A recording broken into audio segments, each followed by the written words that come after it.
Black Friday is considered to be one of the biggest days for shopping, and that's true even for small businesses. I'm Bronte Sorotsky with how they say this day of shopping is an even bigger deal for them. Also, we look at a new COVID-19 variant. The 4 states' most watched news starts now. Thank you for joining us tonight. I'm Jordan Albee. Authorities file a sex crime charge against a former substitute teacher for the Frontenac and Girard, Kansas school districts. The suspect is 39-year-old Ross McCullough of Frontenac. Prosecutors say he asked an underage Frontenac student to engage in sexually explicit conduct by mobile phone. They've charged him with attempted sexual exploitation of a child. All right, Nick Kelly joining us now. First look at the forecast. Good day to do some shopping, Nick. Yeah, so if anybody got to shopping this morning, Jordan, it was downright cold to start this morning out. 22 degrees at Joplin Regional this morning. Thankfully, though, the good south breeze we had throughout the day meant a quick warm up to 57 degrees this afternoon, and made all the better, especially in the afternoon, considering we had just sunny skies on top of the region. Maybe a few clouds trying to sneak in from the north a little bit later on during the overnight, but overall, we're looking quiet for the rest of the night. Temperatures right now, most of us are in the mid to upper 40s. That southerly breeze that was strong during the day, it's back down to 5 to 10 miles per hour. But thankfully, Jordan, this breeze, even though it's light, drops us near 40 tonight and pushes us back into the 60s for tomorrow. We'll break those numbers down on the rest of the forecast here in a bit. Nick, thank you. Many shoppers are out today for Black Friday, and that includes shopping at small businesses. KOAM's Bronte Sorotsky spoke with 2 Joplin businesses about the work they put in to attract as many customers there as to the larger stores.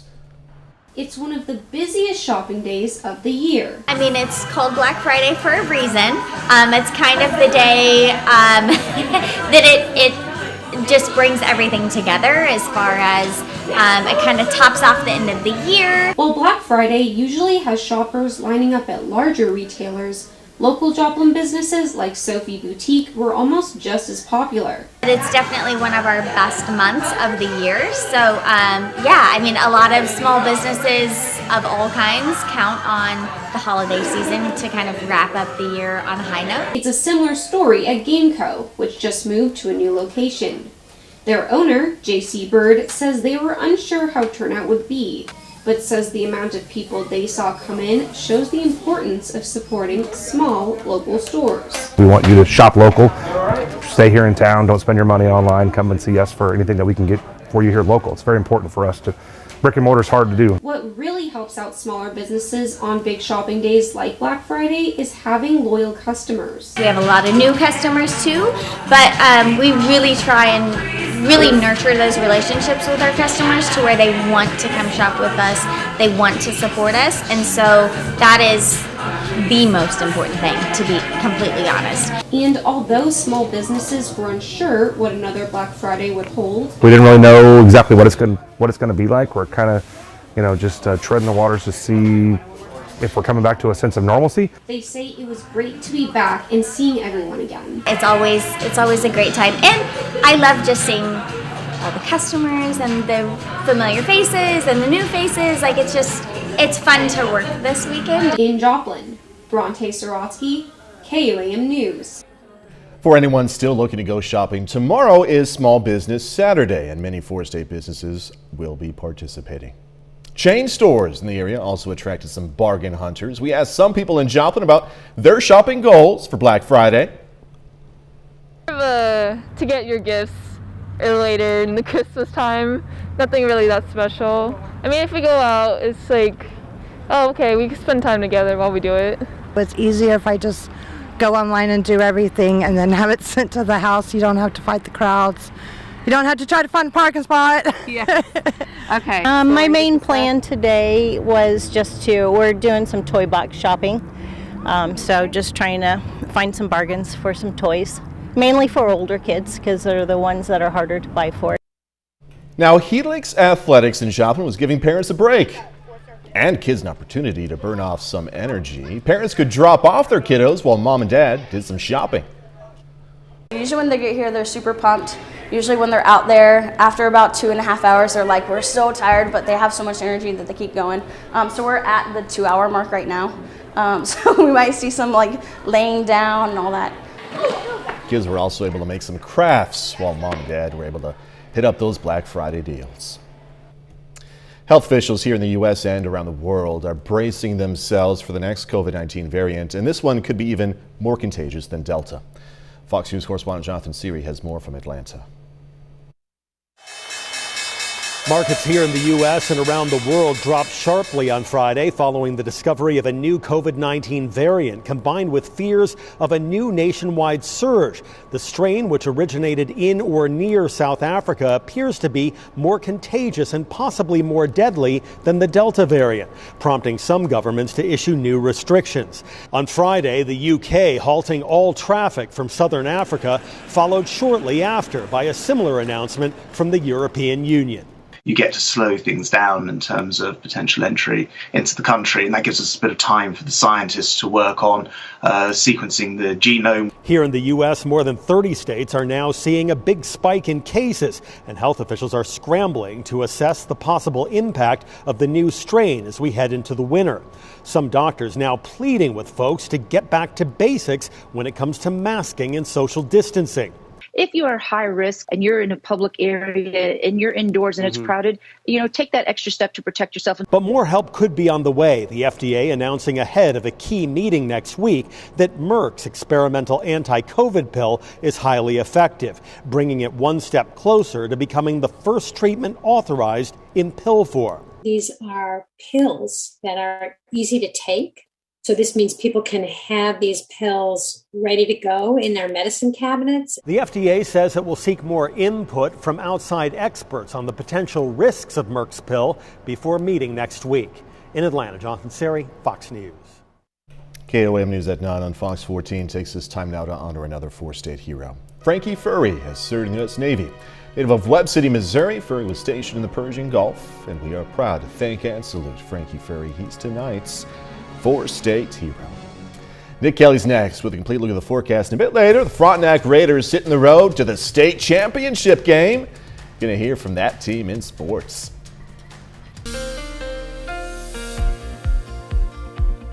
Sure enough, that front that rolled in on Thanksgiving left us with quite a cold start this morning, but thankfully the quiet skies that we saw all day long and what we're still seeing on Indigo Sky Casino and Resort, the Tower Cam outside of Seneca, Missouri, the quiet skies and a good south breeze throughout the day meant a good rebound in temperatures. But looking back over the past 36 hours, we had again midnight highs close to 50 on Thanksgiving morning before we dropped into the lower to middle 30s. At least a rebound to the mid 40s yesterday afternoon, but lower in the middle 20s. Downright cold this morning, but a good rebound, pushing 57 degrees this afternoon at Joplin Regional. Fortunately, if you love quiet weather, you'll love the next several days because, as Doug mentioned the other day, we're planning on staying quiet for a good stretch in the extended forecast, not to mention with plenty of mild temperatures lined up as well. But like he said the other day as well, once we get toward next weekend, especially next Friday, that's when our next front with good, meaningful moisture will really shake things up and even try to bring some thunderstorm chances for our first Friday of December coming up. But for the time being, 7th and Range line, streets might still be a little bit busy with the last of the Black Friday shoppers clearing out, but at least we're quiet up top. 48 in Joplin with south breeze at 15. Feels like 42 though, so if you'll still be out and about this evening, just keep that in mind and be sure you bundle up before you head outside. Most of us are still hanging on mainly to the mid 40s. We've been holding steady with these numbers throughout much of the evening, even though the south breeze throughout the day sustained between 15 and 25, gusts trying to go near 30. This breeze has died down a little bit, but despite that and the clear skies up top, which is what we're still seeing now and across much of the four-state region, this will thankfully allow us to drop back only near 40. So it's a lot better than the 20s that we saw to start this morning out. Quick look at the surface map has a warm front that passed on through earlier today. That is also what brought the southerly breeze back into play. We'll watch for a quick cold front to come in on Sunday, make that Saturday night going into Sunday. But the overall jet stream, we don't have any big systems on the immediate horizon. So that results in quiet weather for the rest of this holiday weekend. Maybe a little bit of cloud cover in our northern counties as we head towards sunrise, but you see how we stay quiet and a bit cold as we go into tomorrow morning, upper 30s to near 40 degrees. And then as we go into the afternoon, maybe a little bit more in the way of cloud cover, but still, we're not looking at a bad Saturday at all. Partly to mostly sunny. We'll go 40 in the morning, 56 by noon, and a high of 62. And look at this, it won't be as windy. compared to today. So that is another good trick up our sleeves. Saturday night, we'll keep things quiet, but you notice that wind switching around out of the north. So with that quick front on the way in, partly to mostly sunny, a little bit of a cool down as afternoon high Sunday, drop back, let's say into the lower 50s. So I'm thinking 62 tomorrow, 52 on Sunday. I don't have anything, Jordan, until we see a next good front with moisture with storms on Friday. Until then, numbers we don't see for late November or early December. 64 Monday, mid-60s for the middle of the week, maybe a high near 70 on Thursday. Another good Saturday to get some odds and ends done around the house, right? Yeah, and to eventually get those Christmas lights up. Yes. Nick Kelly, thank you. We'll see you in a little bit. Coming up, a new normal during this pandemic. Going to find out how some holiday traditions are once again not there or have changed significantly. After the pandemic left us with Zoom Christmas, virtual Hanukkah, and New Year's Eve alone on the couch last year, bummer. Americans are demanding a return to holiday traditions, but are they going to get it? Fox News correspondent Caroline Shively has this story. My brother Dickie said you are not real. Well, am I real? Yes. Oh, Santa, how we've missed you. He's missed us, too. Last year was, that was not as fun. And with all the restrictions and all the kids not being able to come and sit with me. After a year of social distancing, Americans are holding their holiday traditions close in 2021, or at least trying to. Tyson's Corner Center in Virginia has found old Kris Kringle, but in other parts of the country, there's a Santa shortage, and nobody likes that. Plus, it might take a little Santa magic and a sleigh to get your presents on time, thanks to the supply chain backup. The post office says cards and presents traveling long distances could take 5 days to arrive instead of 2 or 3.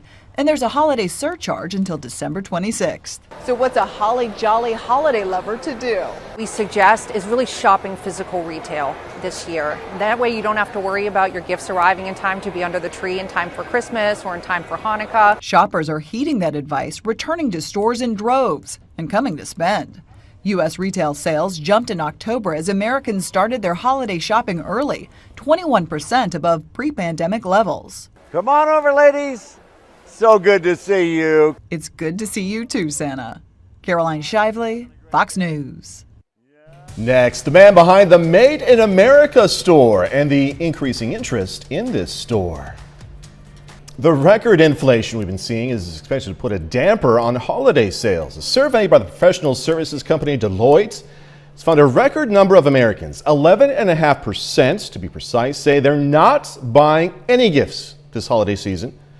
The rising price of fuel, groceries, and other essentials appears to be playing on shoppers' minds. Consumer confidence is now at a 10-year low. However, higher-income households are planning to spend 5 times what lower-income households are going to be laying out for gifts. And households that bring in more than $100,000 a year expected to spend more than $2,600 on presents. By the way, that's up 15% from last year. Current supply chain crisis put American-made brands in the spotlight. Many vendors saying they're seeing a surge in customers looking to buy local to find gifts in time for the holidays. Fox's Hillary Vaughn talks to the man behind the Made in America store. He says business is booming, even with labor and shipping port issues. While some big box stores may have empty shelves this holiday shopping season, the Made in America store here in Elma, New York does not have that same problem because everything on their shelves is made here in the USA. We talked to the owner, Mark Andel. He started with just 50 products from different vendors. Now they have over 10,000 products from American entrepreneurs and mom and pop shops. We've got to get back to building things, and everybody's got to take a look at what that product says. If it says made in China, put it back. It's okay. Make it an all-American Christmas. Do your part. They also have a manufacturing facility across the street where they make their own products, from stuff as big as a trailer to things like this fire pit or even this mailbox. But their products are made out of steel, so while they're able to escape the supply chain crunch, they aren't able to escape rapidly rising inflation for raw materials like steel. You've got to tell a customer, I can't tell you the price because we don't know. You can order the trailer and put money down on it on a price you don't know, and we're going to get it in 12 months. Our steel mills, we've only have 10 or 20. We should have hundreds. I wish the infrastructure bill, they were concentrating more on building steel mills so we can become more self-sufficient again. And to put the issue of inflation into perspective, something like this All-American grill used to cost about $150 to make. Today, it would cost over $400 to produce the same product because the price of steel is so high. If you do have a few things to cross off your Christmas list and you want to make it an All-American Christmas, you don't have to come here to Elma, New York. You can shop online at their store at madeinamericastore.com. In Elma, New York, Hillary Vaughn, Fox News. Coming up, a growing trend with gift giving this year, focusing on making memories and just having the time of your life. The newest holiday giving trends saves you the trouble of packing anything and lets gift receivers get new experiences as those gifts. A survey by computer software company Adobe says while half of gift givers send something physical, okay, one thing that's physical, you know what I mean, the traditional gift giving way, a growing number of people are buying experiences. Experience giving is trending this year to save on packing items or worrying about the coronavirus. Popular experience gifts include spa treatments, concert tickets, plane tickets, cooking classes. Others include street food tours, hot air balloon rides, or even a private gondola tour in Venice. Yeah. One marketing manager says experience giving allows for something meaningful, and some experience gifts, by the way, don't have expiration dates. Travel has always been a favorite experience of mine. That's a good idea. All right, 30 more minutes, news, weather, and sports coming away. Gonna find out what's up, what's going on with those different tints of lights from street lights in Pittsburgh. Also a chance for people to buy some one-of-a-kind gifts for this Christmas. If you drive in Pittsburgh, you might have noticed something off about the street lights. They're not really off, just something is wrong. KOAM's Jake Tackleberry tells us what exactly is going on. Do these lights look blue or purple to you? Or more importantly, are they supposed to look that way at all? Short answer, no. Now for the longer answer, we talk to this guy. Andrew Baker, Evergy spokesperson. First, we learned this isn't just a Pittsburgh problem. It's happened in Topeka, Wichita, Emporia, and Lawrence. And, this is not intentional. This is not something that's planned. So what is it? The lights are turning this color due to a subcomponent within the light fixture that's prematurely failing. It allows too much of that blue-purple light spectrum to shine through, which changes the color of the light. To put it more succinctly, they're broken, but they're going to be fixed. The manufacturer is sending Evergy not broken lights, and Evergy is replacing the broken ones, the blue ones, with new ones. It won't cost the company anything, so ultimately it won't cost you anything either. We really appreciate everyone's patience throughout this process. We know it's not ideal, and we're looking to get them changed out as quickly as we can. Now, while the lights might look cool to some, especially Twitch streamers, others have safety concerns. At the same time, they are very dim. But Evergy says that's not the case. Baker says the lights aren't dimmer, just different. It doesn't shine any less light. It doesn't shine any more. For what it's worth, Pittsburgh police say they haven't had any issues with safety due to the lights, but they also think they're dimmer. In summation, the lights are broken and they're getting fixed. But before they do, take this opportunity, go grab a great Instagram shot. Ooh, moody. In Pittsburgh, Jake Tackleberry, KOAM News. So one more time, they're going to get fixed. Don't be blue. I'm a dad. Those are my dad jokes. If you do happen to snap an Instagram photo under those lights, go ahead and tag us, if you don't mind, at KOAM Fox 14. Galena police and fire took over the streets today, raising money for Toys for Tots. They were staked out around 7th and Main, Santee hats in hands, collecting money for charity. We provide for every child that's enrolled in the Spring Grove school system. That's from preschool all the way up to second grade, and then we provide for at least probably 10 to 15 families throughout the city that need it at the same time. Good job, guys. At last check, they had raised more than $2,000. Some unique items were up for sale at the Christmas Extravaganza in Columbus, Kansas. It was held inside the 4-H building.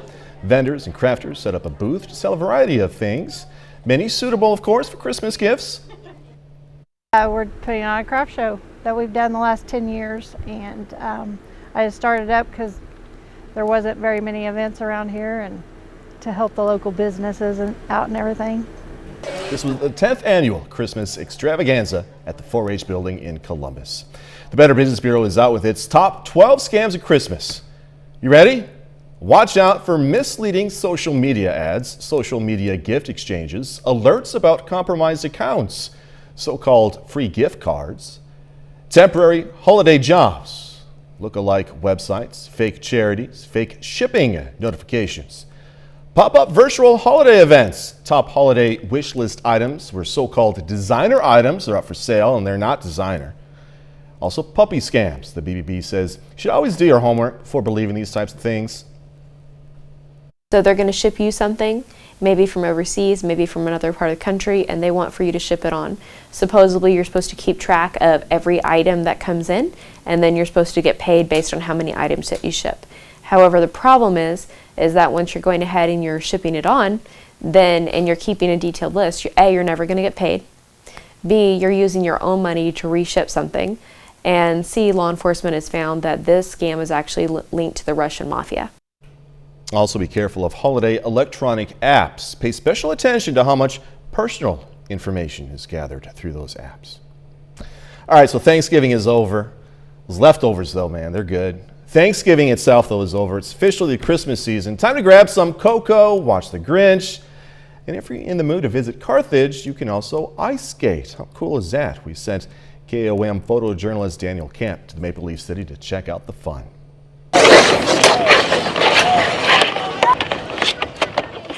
So we wanted to create something that would just be a family holiday event for everybody. Now it is synthetic, so that is different than an actual ice rink. So you put a solution on the top of it and it makes it slick, and then you can skate with regular ice skates. It's fun, but I was expecting it to be real ice.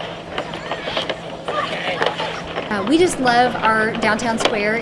We find it to be very charming and unique, and something that is not found in other surrounding communities. There's a lot of fun stuff to do, and the ice skating room's easy to get to.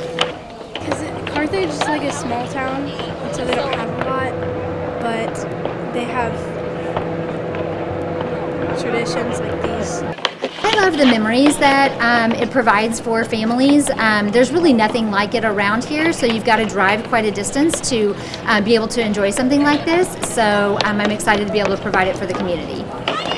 That looks really fun. You can learn more about the Carthage skating rink on our website. That's KOAMnewsnow.com. Hey, this is Fox 14, KOAM's 18th annual Feed the Four States food drive. We're collecting non-perishable food items at Wesco Home Furnishings stores in Missouri, Kansas, Oklahoma, also Feedland Dermatology, Tropical Tan, and Joplin. Donations are going to help stock the shelves of area food pantries, places like Crosslines and Wesley House during this season of high demand. You can also give online monetary donations over at KOAMnewsnow.com/feed. Food drive is going to continue until December 31st. Monetary donations can be stretched to provide 4 meals per dollar. So please give what you can, and we thank you so much in advance. Russian citizens paying tribute to the miners killed in a coal mine methane explosion in Siberia on Thursday left 51 people presumed to be dead. People in Moscow created a memorial outside the region's representative office honoring the 46 miners, 5 rescuers who lost their lives. As we're seeing, people were seen placing red flowers all around a miner's helmet as part of the tribute. This was the deadliest mine accident since 2010, when 91 people were killed in 2 methane explosions and a fire. And a bit later, why the cost of sugar is increasing throughout many parts of the country.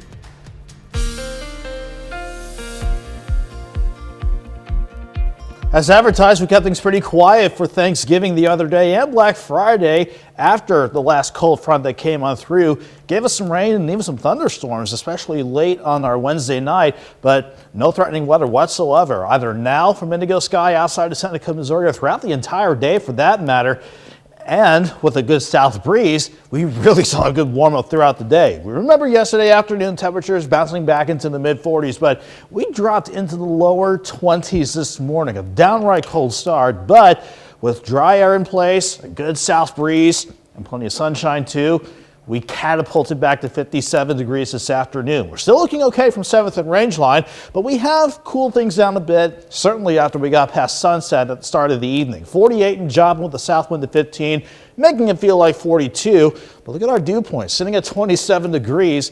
That means the humidity still rather low for this time of the night at 44%. Most of us, though, are still trying to hold on to mid-40s, but I am still thinking that we're only going to see temperatures drop back near 40 tonight because not only do we still have the south breeze in place, I mean, granted, it's a little lighter at 5 to 15 compared to the gusts near 30 we saw at times today. This south breeze is just strong enough to work with eventually clear skies in place across the entire region, and with a warm front that passed on through earlier today, that means instead of going back into the deep freeze with lows in the 20s, this setup only drops us back near 40 as we go into tomorrow morning. I am watching the next cold front. This will be quickly working in tomorrow night and going into Sunday, but you'll see how it will not be a big issue really for the rest of the weekend. And this is our weather. No storm systems in the upper levels immediately on the horizon, so we're keeping quiet not only for tonight, but throughout all of your Saturday. Maybe a little high cloud cover on our northern counties to start the day out. But in general, we're talking about partly to mostly sunny skies. You can see how we quickly they'll bounce back into the mid-50s by noon. And you see those 60s popping up again for the afternoon. That's not looking bad for tomorrow. 40 in the morning, 56 by noon, and a high of 62. And not as windy compared to what we saw today. But that cold front up in Canada, it quickly races on through. We'll get a northerly breeze back in for Sunday morning, only dropping back into the mid to upper 30s, and a brief chill into the lower 50s for Sunday afternoon. But overall, the rest of the weekend, we'll keep it nice and dry. But here's the jet stream setup for the rest of the week. We're just breezing through this because there's no systems taking us all the way through Thursday. But sticking with Doug's pattern, though, as we head toward Friday, a couple upper level waves and a good cold front with more moisture to work with. We'll keep an eye out on Friday night and Saturday for our next best shot for any rain and even some thunderstorms as we go into the first weekend of December. But again, we've got until next Friday to worry about that. But 62 tomorrow, 52 Sunday, dry for the rest of the weekend, maybe mid-60s to 70 by the middle of next week, Jordan. No complaints. You got off the hook this time, Nick Kelly. I don't know about next week, but I'm glad I'm off the hook this week. Nick Kelly, thank you so much. All right, coming up in sports, Frontenac Raiders hitting the road to Hutchinson for the state championship game. Also, the Missouri Southern men preparing for their final non-conference game of the season without their leading scorer. Jacob Leonard has that and more next.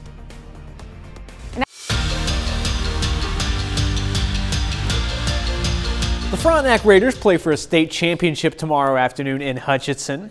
Today, though, the community came out to send the team off as they hit the road to Hutch, aiming to bring back the second state championship in program history.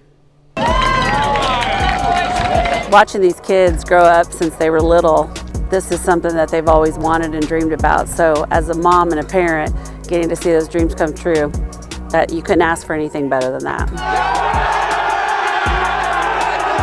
They've dreamed of this since they've played together, third grade football, and all they wanted to do is make it to state. So we're here and they're excited, we're ready to do it. The community's all about it. They support us 100%. The crowd was amazing last Friday and it really helped us. So we're looking forward to another great crowd on Saturday, and our kids will be excited to play. Against Holton, our crowd was packed. I mean, they play a big part why we're so successful. So we love them, they love us, so it's just great having them. I'm confident. Coach has put in a good game plan. We've had a very good week of practice and just looking forward to the game. We've been practicing all week on defense, offense, so I think we got a good game plan for this Saturday, so I'm feeling good about it. We're playing our best football right now. We know Ando has a tremendous program, but we're excited to just give it our best shot and see what happens. It'd mean everything to me. Just going out there, we got one more game left as seniors, so might as well go win it. Frontenac faces Andale at 1 o'clock tomorrow afternoon in Hutchinson. Frontenac not the only big game on the schedule Saturday. Both Lamar and Webb City playing state semifinal games at home tomorrow afternoon. Lamar, sitting at 12-0, hosts Richmond, while Webb City aims to knock off undefeated Jackson and earn a spot in the Class 5 state championship. Both of those games begin at 1 o'clock. We'll have highlights from all of them right here tomorrow night at 6. The Kansas City Chiefs have won 4 games in a row to get to 7-4 this season. The Chiefs have a bye this week before returning to action on December 5th against the Broncos. Even though they're on a bye, like every Friday night, it's time now to hear from the voice of the Chiefs, Mitch Holthus, in this week's Minute with Mitch.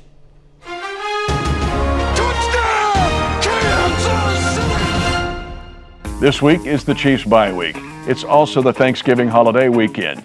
It's always good to have some conversation icebreakers at the Thanksgiving table. Okay, I'll start.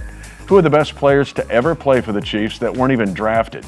The play of running back Darrell Williams got me thinking about this. Williams has had a huge impact for this team this year and wasn't even drafted. He had a record-setting performance against the Raiders a couple weeks ago.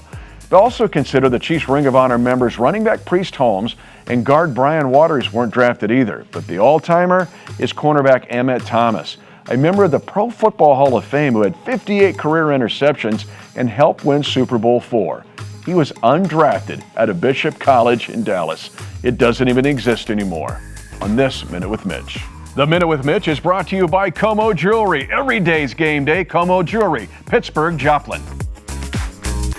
The Missouri Southern men's basketball team will be back on the floor tomorrow afternoon, hosting John Brown University.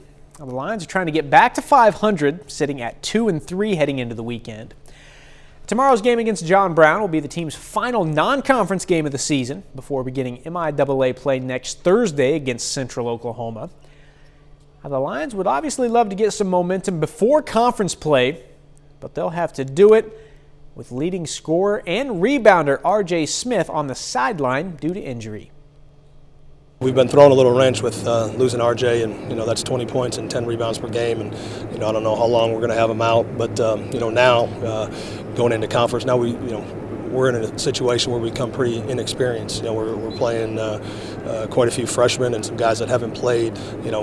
Everything that something bad that happens to you, usually some good ends up coming out of it, and hopefully we can find some young guys that can step up and prove themselves and prove us wrong as coaches for not playing them. The Missouri Southern women will host Oklahoma Panhandle State tomorrow afternoon. We're going to hear from the Southern women's team on our sister station, KOAM Channel 7, at 10 o'clock. That's a look at sports. We're back with more news after this.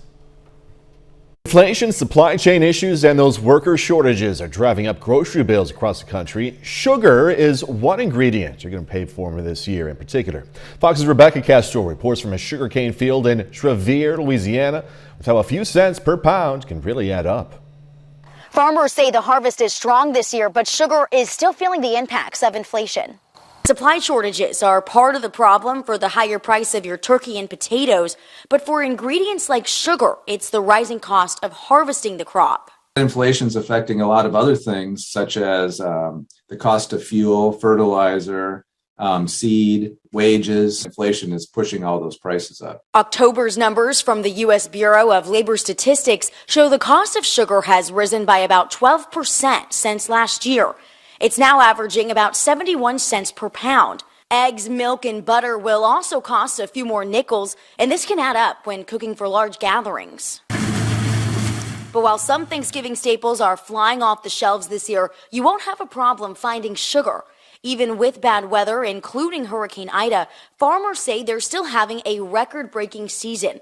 And with the majority of the nation's sugar being produced in the U.S., harvesters say shelves will remain stocked. Consumers should not at all worry about sugar supplies. Our distribution channels are almost all domestically driven, so we don't have to wait on imports that might be stuck in containers in ships offshore. So homegrown sugar here in America is available and ready for our country's consumers. Go out and bake as many cookies and pies and sweet things as you wish, and there's going to be plenty of sugar. Now, while of course prices will fluctuate depending on where you choose to shop, farmers do say that they don't anticipate the price to go up any more significantly throughout the rest of the holiday season. In Schriever, Louisiana, Rebecca Castor, Fox News. A new tribute film honoring the late Prince Philip. That, some other Hollywood news coming your way. First look at Ray Donovan, the movie, and the Royals reflect on the life of the late Duke of Edinburgh. Fox's Kristen Goodwin has the latest from the Hollywood Nation. He was unapologetically him. The Royals look back, the Trolls get a date, and Donovan returns in the Hollywood Nation. Liev Schreiber is back as Hollywood's favorite fixer in the trailer to Ray Donovan, the movie.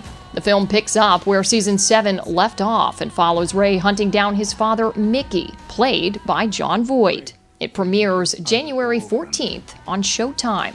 Whoa, really? The Trolls are heading back to the big screen. The news comes as no surprise, as the first movie earned $350 million at the global box office, and the sequel, Trolls World Tour, earned more than $100 million on premium video on demand during the pandemic when theaters were shut down. He's always been the sort of heart of the family. And the royal family is honoring the late Prince Philip in Prince Philip, the Royal Family Remembers. The tribute film will take a look back at the life of the Duke of Edinburgh, featuring interviews from those who knew him best, including Prince William, Prince Harry, and Prince Charles. It premieres December 16th on Discovery+. He wondered how on earth you could make a difference. In Hollywood, Kristen Goodwin, Fox News. And that's our time for tonight. Thanks so much for joining us. Going to leave you with some video of Black Friday shopping at Mall of America. If you look closely, you're going to see Paul Blart, the mall cop. Just kidding. Hey, have a great, safe weekend. Do this all again tomorrow. See you then.